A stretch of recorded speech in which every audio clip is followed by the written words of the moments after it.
ഇന്ന് നമ്മൾ തയ്യാറാക്കുന്നത് ഒരു ചായയാണ്, ഹണി ലെമൺ ടീ. ആദ്യമായി ഒരു പാനിലേക്ക് 2 ഗ്ലാസ് വെള്ളം ഒഴിച്ചു കൊടുക്കുന്നുണ്ട്. ഇനി ഈ വെള്ളം തിളച്ചു വരുന്നതുവരെ കാത്തിരിക്കുക. വെള്ളം ഇപ്പോൾ തിളച്ചു വന്നിട്ടുണ്ട്.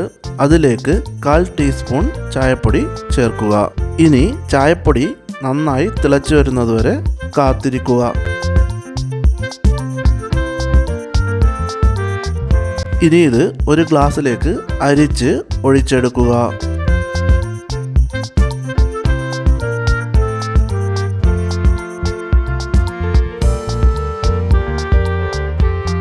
ഇതിലേക്ക് 1 ടേബിൾ സ്പൂൺ ലെമൺ ജ്യൂസ് ചേർത്ത് കൊടുക്കുന്നുണ്ട്.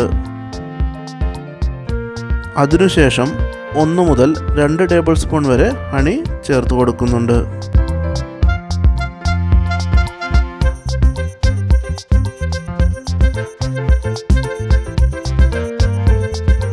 ഇനി ഇതെല്ലാം കൂടി ഒന്ന് മിക്സ് ചെയ്യുക.